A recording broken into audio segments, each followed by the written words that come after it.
Welcome back to Innovation to Impact, the podcast series from Safetytech Accelerator, where we explore what it takes to turn real ideas into scalable solutions for industry-wide issues.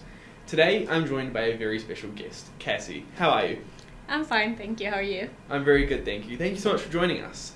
Now, you are our first guest outside of Marius from the STA team. Would you mind giving us a little bit of background into who you are and what you do here at Safetytech Accelerator? Yeah, I'm a Senior Innovation Manager, and I run some of the programs within Safetytech, and I lead the Cargo Fire and Loss Innovation Initiative.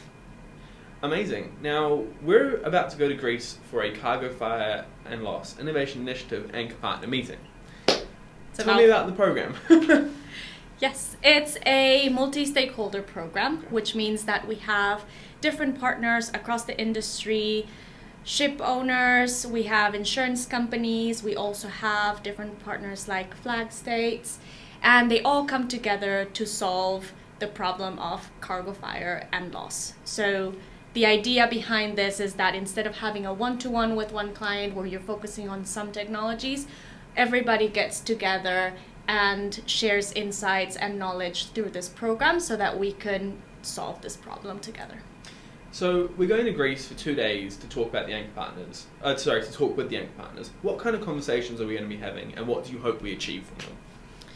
These anchor partner meetings happen twice a year. We meet to do some check-ins around what the program is doing. So a bit more background on the program. This is the third year that we're running the Cargo Fire and Loss program. And the idea of the program is to find different technologies within that umbrella of cargo fire and loss, but to solve specific problems. So we are currently looking into trying to get technologies around early detection of fire in the cargo hold. That is the main focus of this year. We have done some of that in year one. We have also looked at detection on the deck. We are also looking at some technologies around how do we prevent parametric roll and avoid cargo loss. That is one part of the program. So your question was around what are we going to do in Greece? When we have a program that is this big with this many stakeholders, we come together to look strategically at what are we doing, what are the technologies that we have tested, how are we closer to solving the problem, what do we want to test next. So part of why we're focusing right now on detection in the hold is because that was a priority for the partners. So we come together, we share some insights. Some of the partners, or most of our partners, will provide test beds for the technologies, which is a really unique part of this program because we actually test the technology. And this is also an opportunity for them to share what they've learned and what we've tested on their vessels and how we can move the whole industry forward in these and solve these problems. So you're telling me that during this meeting we're going to have industry competitors sharing information on the technologies?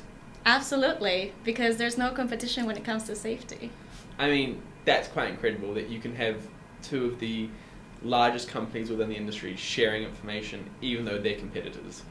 Yeah, this is really amazing. And, you know, when we talk to the partners when we are in Greece, you will see that they don't see this as a competition at all, because making the industry safer is not really about getting a competitive edge, but it's just about solving these problems and understanding the complexity and the impact that a fire in the sea has. And so it's actually a great opportunity, and our partners are happy to share what they're doing that is working, what are some of the insights with the technology that they're testing, and maybe even some other insights that they have from other projects. So it's really a nice and collaborative environment. Wow. And talking about the technologies that we're looking into, or that the industry, are looking into for early detection, I've heard there's some great work happening in robot dogs. Would you care to comment? I do not care to comment on robot dogs. Right. Well, throughout this episode, we're going to be talking to Sam and YS from UK P&I Club and Evergreen. Now, they're going to hopefully talk to us about why they find the program valuable for them. But why, from an STA perspective, is it important for us to have UK P&I Club insurance and then also Evergreen on board the program together? So obviously the ship owners are the ones that are dealing firsthand with a cargo fire. However, insurance companies play a massive role in, having to deal with the aftermath and supporting these companies.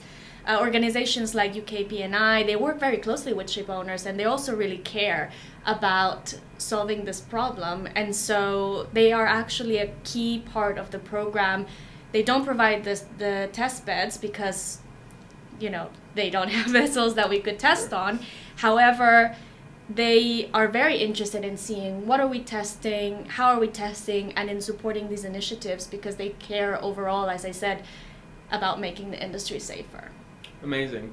Well, we got to go to the airport and catch our flight, but thank you so much for joining me, and we'll hear from you in a minute. Thank you. From innovation into impact, making industry safer every day with structure and evidence, driving adoption. Safetytech Accelerator, leading the way. All right, welcome back. So, can I get you both to introduce who you are and who you're representing? Well, I'm Wes from Evergreen. I'm the head of operations. What do you think, Sam? I'm Sam Twitchin from UK P&I, and I'm one of their risk assessors. Amazing. Cassie. I am Cassie. I'm a Senior Innovation Manager at Safetytech Accelerator, and I lead the Cargo Virus Loss Program. Amazing. So we'll start as a kind of broad, what is the issue that we're here this week to kind of talk about. So from where you both sit, when did cargo fires start to feel less like isolated events and more kind of like a systemic issue and an industry issue? The question is when, right? When, yes. When. I cannot tell you when, but it is a systematic problem nowadays because the vessel size, because the quantity of those dangerous goods, especially the lithium-ion battery. So it became even more, bigger issues that we really need to deal with. What do you think? I think it stems back to when the container ships really started to expand in size. In the mid 90s to early 2000s, generally container ships were relatively small to the size that they are now, with typical container ship being under 300 metres long, generally because of berth charges. Once the length of the container ship smashed through that 300 metre mark, which was probably sort of the early 2000s to the mid noughties, then, rather than paying one berth fee, you were paying two berth fees. So then the size of the container ship, you could just keep going, and the size rapidly grew from, a typical container ship in the mid 90s was about 6,000 TEU. Well, the biggest ones nowadays are something like 20,000 TEU. So I think it was that sort of period that we saw more, but that's because of the more capacity that's been out there. So does that also mean that the sizes of the fires became bigger? Because obviously you're saying that because of the size of the ships that the fires became more frequent and more kind of industry-wide. Would that mean that the fires and the impact of the fires was bigger? That's a really difficult question to answer. I'm not sure that the size of the fires became bigger, just that they happened more frequently. Yes, the bay sizes were bigger for sure, and therefore a fire had the potential to impact more cargo, but I think really it was the frequency that that changed. Right. What do you think? Yes. Wow. Thank you. That's a well, in terms of vessel size, there's another thing is the quality of the cargo, the dangerous goods that a container ship carried at one time. And the other thing is, apart from the quantity, increasing quantity of dangerous good, is a new fire created by new technology, lithium-ion. But we never faced 20 years ago. No, There's that's no true. such a things. And I imagine that as you get bigger ships, the Bigger complexity ship, of even more firefighting, dangerous goods, and new detecting. fire. Well, and the fact that lithium-ion batteries are such that traditional firefighting techniques just do not work with lithium-ion batteries. It's that complexity about the fire, specifically the lithium-ion fires, that you just, a standard crew can't deal with it effectively. They have to just try and contain as best they can. I guess this kind of feeds perfectly into the next question of kind of like what makes fires at sea fundamentally different to those on land or those in the sky? Like what makes in the shipping industry cargo fires such a big and complex issue? Well, I think firstly that we have to remember that fires on board ships are dealt with people that are, whilst trained, they are not professional firefighters. Resources are not unlimited, they are in fact limited.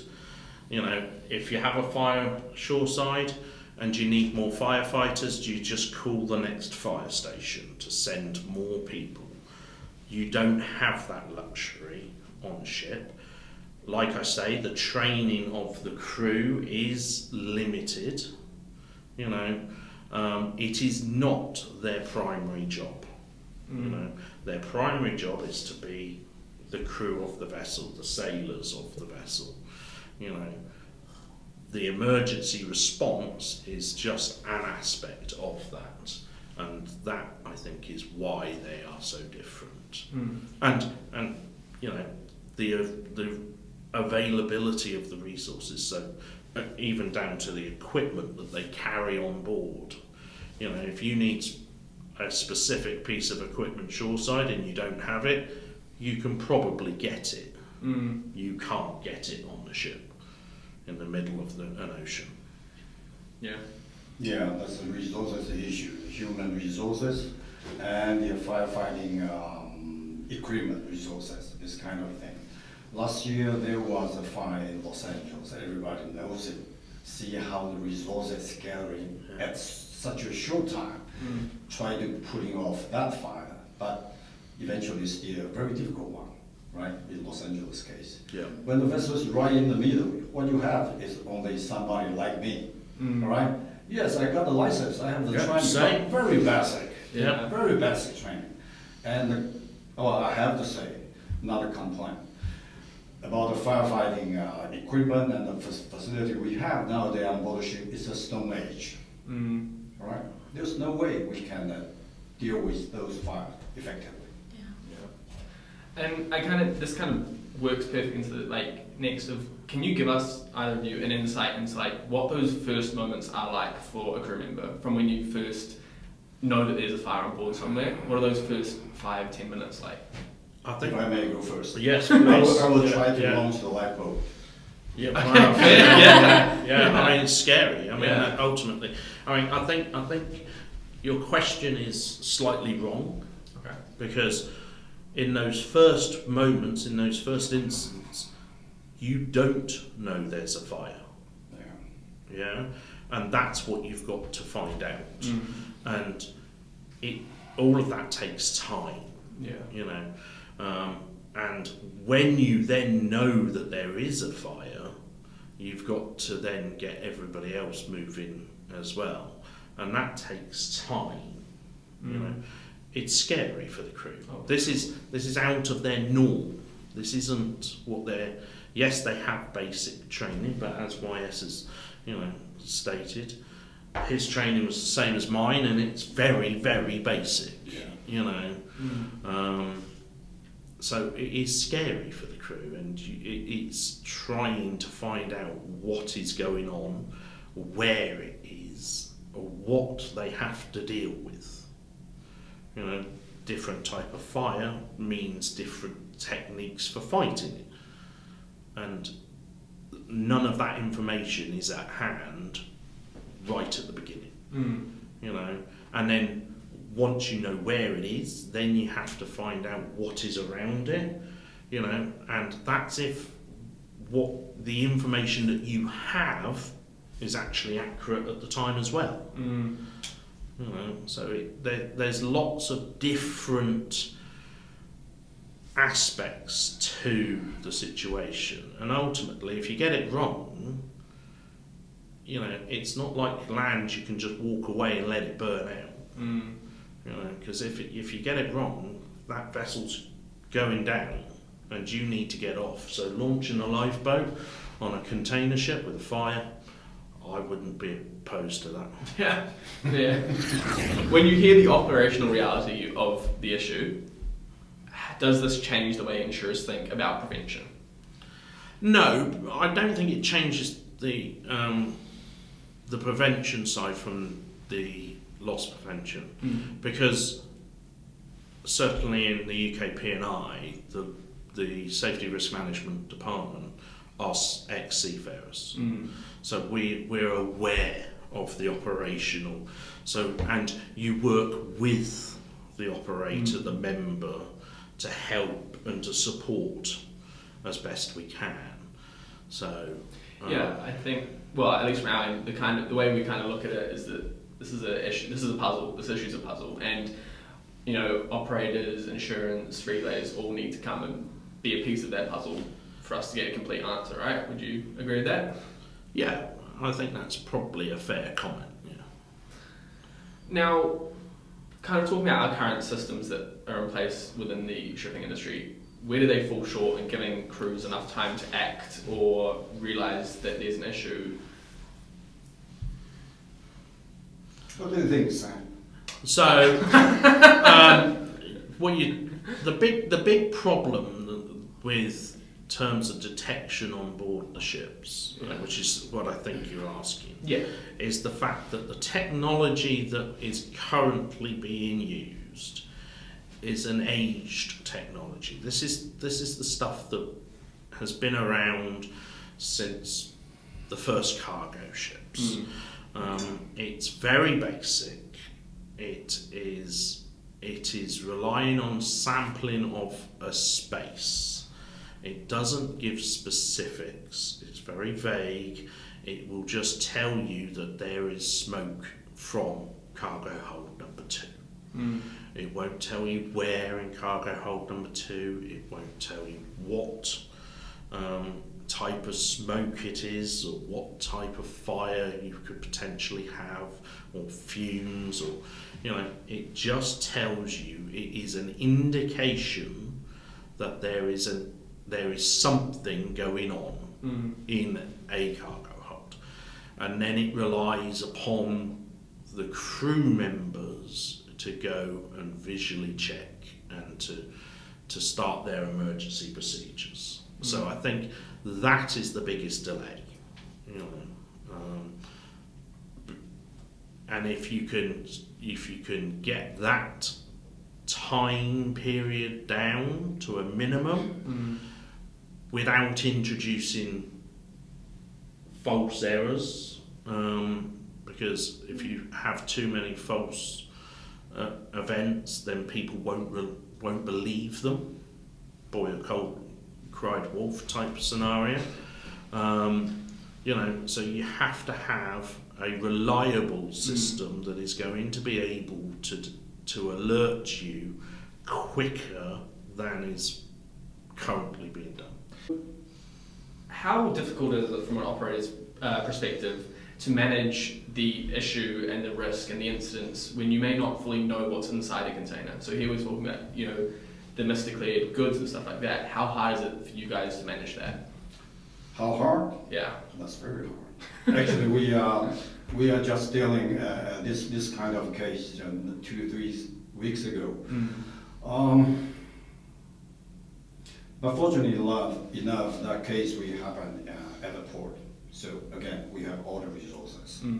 But if it was not like that, it happened at sea, that could be another major incident you just mentioned. So That's really hard. Resources, human resources, and the facility that we have to deal with that fire.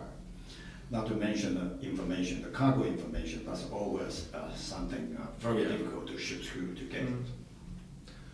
And kind of from an insurer's perspective, same kind of question, how does that role of not having full confidence in knowing what's inside a container change this issue for you guys? Or does it change the issue? From an insurance perspective, we get involved after the fact. You know, so we're there to support our members throughout an instance if that's what they need, and we're there to look after it afterwards. The big issue for me is, you know, you get some damaged cargo, okay, we can pay for that, you know. There's a monetary value to it. Okay, it might have an impact downstream to the customer and the end user, but ultimately we can replace that. We can get another cargo on the next ship. We can feed back into that supply chain. What we can't replace is we can't replace people. We can't replace that crew member that's lost their life in a fire. And that's that. For me, that's the biggest problem. You know, we've got to keep the crew safe. You know. So obviously this is like an industry perspective, and like I said, you know, we kind of have to bring all pieces of the puzzle to the table. So what made each of your organisations want to get involved in this initiative? Go on, Wyatt. All right. Well, like Sam just said, it's about the people. Not really much about the ships or the cargo. You know, whenever a major incident happens, ships owner lost their ships. The shippers lost their cargo. However, the seafarers' family lost their loved one. Yeah. That's what really matters. So that's why we are here. That's why we try to find out a better solution to dealing with the modern days container ships fire in every respect. And we are really happy that Safetytech Accelerator, because it provides not just new technology, the possibility in the future, also it provides a good platform for people to communicate, to discuss, to booming the awareness. Then eventually, I believe something good will happen. Yeah, I 100% agree with YS there. You know, as I said, you can't replace the family. You can replace the ship. You can replace the cargo. You can't replace the crew member. And you know, if we can save that heartache for one family, then that will be a job well done, in my opinion. Kind of going off of that, sorry, I'm just gonna do my own questions now. Right, okay, here we go. I didn't practice this bit. This is off piece. How important is it for different stakeholders to collaborate? Because one of the key things about this program is not just Safetytech Accelerator working with Evergreen or, you know, working with UK P&I. We have different anchor partners that are competitors of Evergreen, are, you know, but we all come together to solve this problem. How do you see that collaboration? Well, I see that collaboration is great, and it's exactly what we need. You know, well, actually, the safety of the container transportation is a chain of responsibility, starting from the shipper, from the carriers, marketing people, from the booking staff, then from the dangerous goods desk, maybe storage planner, and then the ship. What we are discussing now actually is at the very end of the responsibility chain. There's so many things that can do before the cargo being loaded on board the ships. Yeah.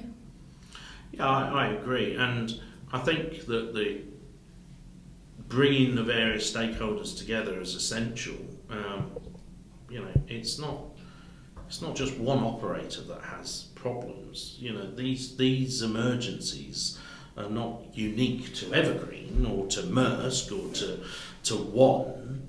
They happen across the industry. So let's bring the whole industry together, learn from each other, put our heads together to try and come up with a solution that is workable and viable. So that's why I think it's important to bring everybody together. I couldn't agree more. You know. I kind of want to bring it back a little bit to when you said that this program provides new technologies. From your perspective, what makes these technologies usable on board? And if you're looking at technologies that we present to you, what are you looking at that you say we can use that? Well, actually, I have a very low standard. Anything better than what we have today, that will do. You know, anything. But personally, I have a preference about the infrared technology for detection, although it is quite an expensive one at this moment. Yeah. And then kind of from an insurance perspective, what makes these technologies difficult to justify commercially, even if we as an industry understand the risk? So regulation, I guess, is going to be the elephant in the room. You know, anything that we put onto the ship needs to be approved. It needs to have the backing of the regulators, and you know, and it's got to perform to certain standards and have guarantees with it. You know, so that's it's the regulator has to be involved with it. You know. I also think one of the things we haven't necessarily discussed is, you know, our anchor partners will provide test beds for these solutions, right? So it's not necessarily that we're finding a technology and we're putting it on a ship, but we rigorously test this.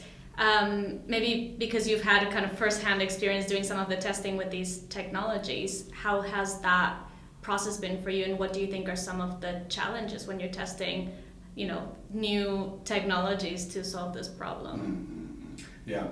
Well, I think we have been working with Genoguide for a while, right? And we are still trying to figure out whether it helps or not. So it's not confirmed yet, but we are right on the process. However, we learned a lot from the testing, the experiments that we have working with Genoguide. So we have a better understanding of that kind of technology, whether how to, what should I say, how to deliver the result that we really want. We still haven't had the answers yet, but we are quite happy to work with the Genoguide and the other technology company, because throughout the process, people get more understanding about the problem, the issues, and at the same time booming their awareness. Yeah. Right. If it is not serious, we don't have to spend that much time, manpower, dealing with that. Yeah. So it is great. You talked about technology being quite expensive. What do you think, and this is like an industry-wide thing, what do you think would have to change or happen for prevention technologies for us not to kind of look at the economic part of it? Well, just to be clear, not every technology is expensive. Just the infrared. Infrared one is somehow expensive at this moment. But I do believe throughout the process, we do the past experiment, working with different technology companies, and eventually we can find something that is cost effective. I guess it's scalability, isn't it? Wow, that's the point. You know, yeah, if we manage to find a technology that's reliable, that people buy into, then as more companies, operators look at it and start to install it, then the cost will come down. And I think there's also, you know, from the technology perspective, making sure that they're fit for the maritime environment, right? You can have a technology that is very good, very cheap, works really well somewhere else, and then you put it on a ship and you realize, actually, this doesn't work in the same way. There are all these challenges. Well, the maritime environment is a unique and problematic place, you know. Salt in the atmosphere getting in and starting to play havoc with electrical components type thing, you know. It has to be robust enough so that it's able to be used in the maritime environment. Right. How do you both see the work being done through this program translating into tangible impact throughout the industry? I'll let you go first. Well, what do you think? Well, I think I think that by bringing the stakeholders together, bringing various operators together, developing technologies, looking at new technologies, hopefully we can come up with some relatively cost-effective solutions that can improve things. They might not be the final answer. They might not solve every problem all the time. But if we can come up with some sort of solution that helps the seafarer on board, the crew member, and get them home safely, that's the main aim. So just starting to make progress. Well, I think that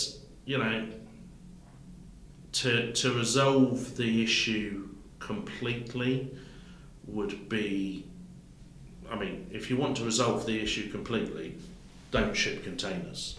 Don't operate ships, but We've done it, guys. then you won't have a container ship fire ever again. Yeah. But that's not possible. That's like an airline saying if you don't want to lose a plane, don't fly. Yeah. That's not realistic. Yeah. But I think the absolute answer, I'm not sure there is an absolute answer to start off with, but I think it will be, at the moment, it would be so heavy in cost that it's just not viable for anybody to do.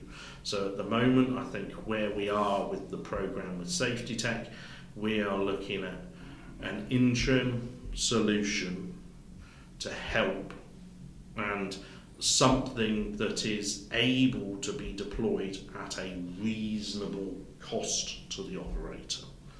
Because there is absolutely no point in Evergreen, for instance, and I'm only picking on Evergreen because they're here today.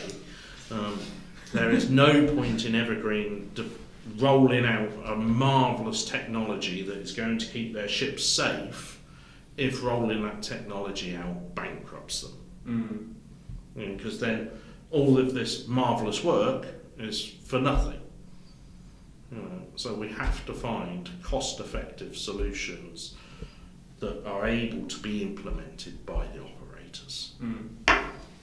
Well, in this journey that we're seeking for a new technology to address the container fire threats that we are facing now, I think the real benefits to me, I personally feel, along this journey, we actually booming the awareness again. And make all the stakeholders, all the people's industry companies involved in this activity, the CFA or airline, that understand that there is a real serious problem that we need to deal with it.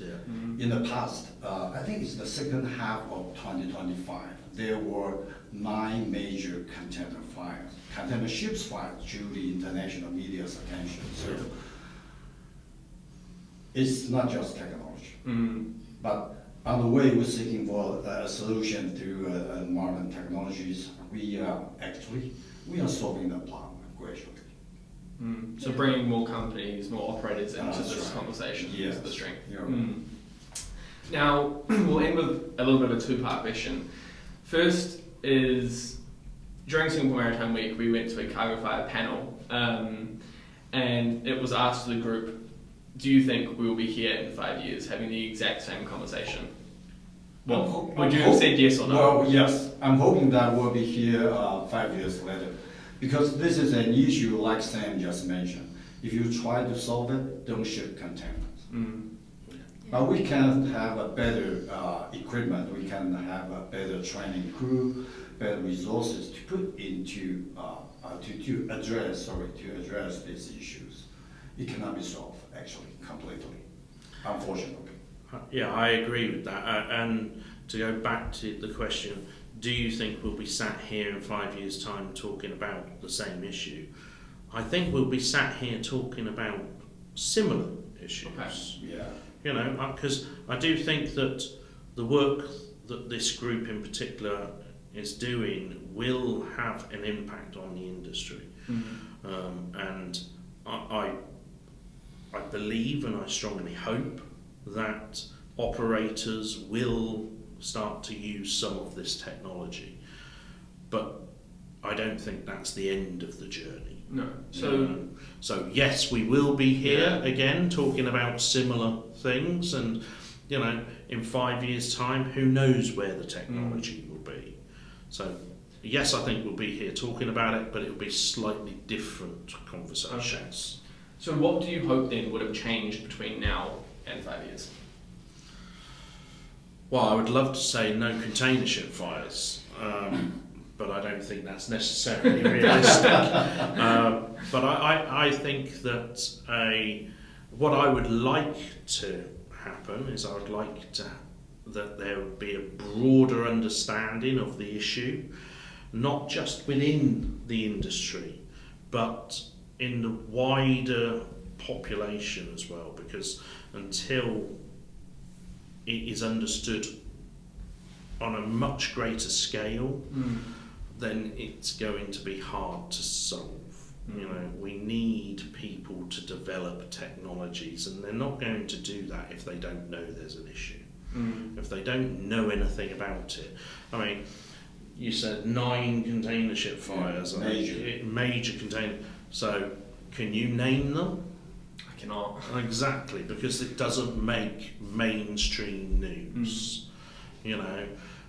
Yes, people in the industry know a bit about it, but that's only within the container ship industry. If you talk to an oil tanker operator, they probably don't know about it. So the story, if you like, the narrative has to be much greater. We have to talk about it more. We have to get that message out there. And by doing that, I hope that there will be more technological solutions being developed.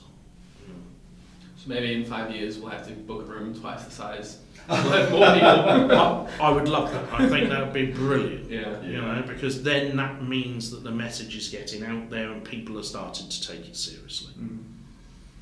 Now we'll finish off on a bit of a, hopefully, lighter note. We ask every guest on this podcast one question, and we want to know if both of you, if you could ban one technology forever, what would it? One? Only one. What would it be and why? Go on, YS. I'll let you go first. I like to ban a lot of things. But if I can choose, I would choose mobile phone. Okay. Well, and the reason is mobile phone actually diminish the chance that people can communicate face to face a lot, including the family members. See, nowadays a lot of family members sitting at home, each one uses each other. They don't talk to each other directly, which is not healthy, I think. And secondly, it significantly diminished the people's ability to be focused on one thing at a period of times. So I would choose mobile phone, but that's the first thing. I have second. You know, if we get you on more episodes, we'll give it with the Okay, the second thing is TV. Television. It's your turn. For me, and this is going to be a bit controversial, I guess, but social media. Okay. You had that answer before. Because, and the reason that I would ban it is because I think it generates a false reality. My wife is terrible for it, and she'll go on social media and she'll compare what her friends are doing. Now, all right, her friends have been over somewhere on holiday and they've posted some nice photos, and that's great, but it doesn't tell the whole story. And she's comparing that moment in time, and she thinks that's the reality of all of it. And I think generally people do that with social media. It generates a false reality, and people compare themselves to something that isn't real. And so that's why I would get rid of it. Cassie? I think I'll go in a different direction, just because recently I've had to deal with this and I hate it. I think I would ban. Yes. And this will be our final You need to find another. And finally, I think I would ban those kind of AI assistants on the phone when you call to speak with customer service. Because one thing is when you're, texting, you have a bot that is helping you, but when you call, you want to speak to someone. And when you're just stuck in a loop with a bot, it can be very frustrating, and I think I would just ban those forever. Right. Well, thank you both. yeah, but if you ban the mobile, you'd have to walk to sell. That's true. So We should there just wouldn't be ban a bot. phones. Yeah, just ban it. Yeah. Well, thank you both so much for being here. Thank you for showing up a couple hours early for the whole meeting today, but we really appreciate it, so thank you. You're welcome. Good Thanks to be for with having you, us. Sam. Cheers. Kazi and Sam. Right. Thank Thank you. you.